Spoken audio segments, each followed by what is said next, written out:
Welcome to the Way to Life podcast. Hello, my amazing listeners. Welcome to another episode of Way to Life. I'm your host, and you can remember me as JTM, and I couldn't be more excited to kick off 2025 with all of you. Now, let's talk about something we've all been thinking about, resolutions, right? But today, we're taking a different spin.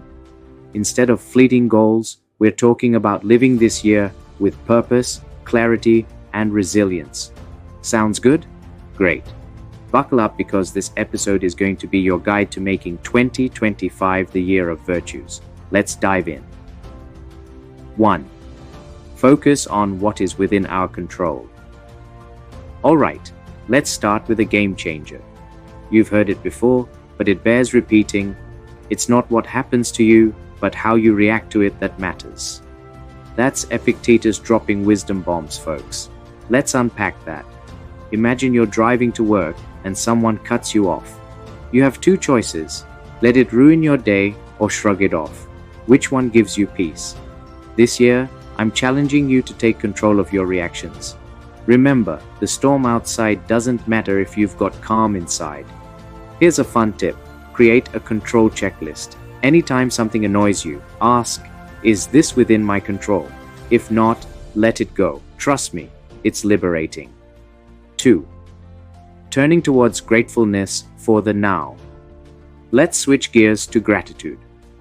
Marcus Aurelius, one of my favorite Stoics, said, "When you arise in the morning, think of what a precious privilege it is to be alive, to breathe, to think, to enjoy, to love."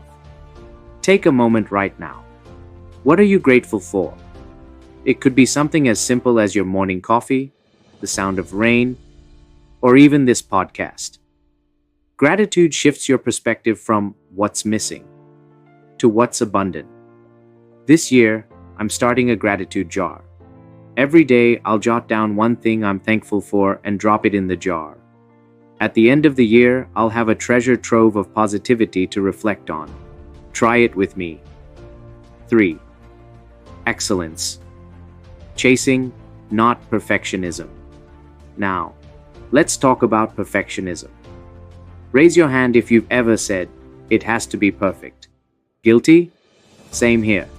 But as Seneca reminds us, we suffer more in imagination than in reality.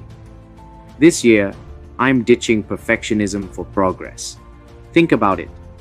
Perfect is a moving target. Instead, focus on being a little better every day. Here's a quick mantra: progress over perfection. Say it with me. This simple mindset shift can transform how you approach challenges. 4. Protecting the sanctity of inner peace picture. You're finally relaxing and your phone buzzes with an email. Work. Again. Sound familiar?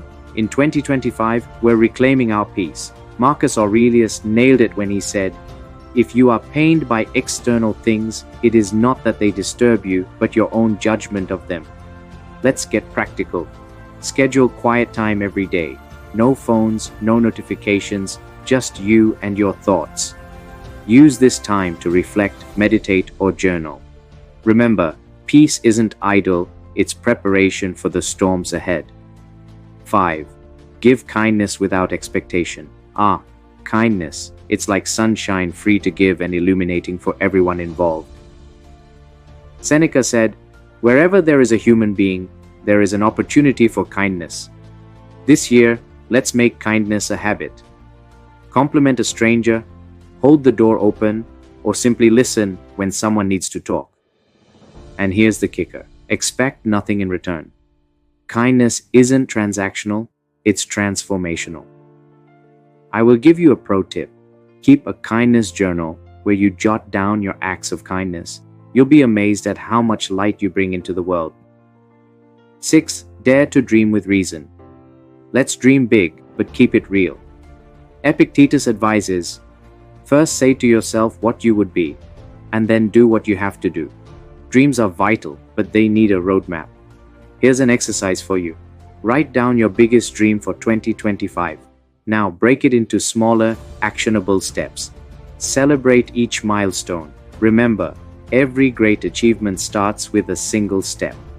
7. Acknowledging vulnerability as the new strength. Vulnerability is not a weakness, it's courage. Marcus Aurelius said, "Do not be ashamed of help. You need it as much as a soldier needs a shield." This year, let's embrace our imperfections. Share your struggles with someone you trust. You'll find that vulnerability builds stronger connections and fosters understanding. It's okay to not have all the answers. We're all learning. Let's summarize with my final thoughts. As we wrap up, let's revisit this Stoic gem. Live each day as if it's your last, but plan as if you'll live forever. Life isn't about chasing fleeting pleasures. It's about living with purpose and virtue. Take this thought with you. Virtue is not an end, but a journey. Every moment is an opportunity to reset your compass and align with your highest aspirations. You've got this. Once again, thank you so much for joining me on this episode of Way to Life. You, my dear listeners, are the heartbeat of this podcast, and I'm so grateful for your time and energy.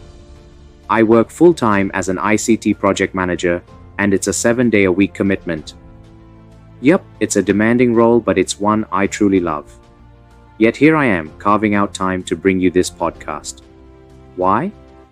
Because I'm passionate about sharing ideas that can inspire, motivate, and maybe even transform your perspective. So if you find value in what I'm sharing today, show some love. Whether that's leaving a comment, sharing this episode, or simply taking these ideas and making them your own. It's your support that fuels this labor of love. Alright, now let's get into it. Don't forget to share your thoughts, resolutions, and stories with me. Let's turn this into a community of inspiration and courage. Here's to 2025, a year of resilience, wisdom, and unwavering commitment to what is right. Stay courageous, stay clear, and remember, virtue is the way to life. See you next time.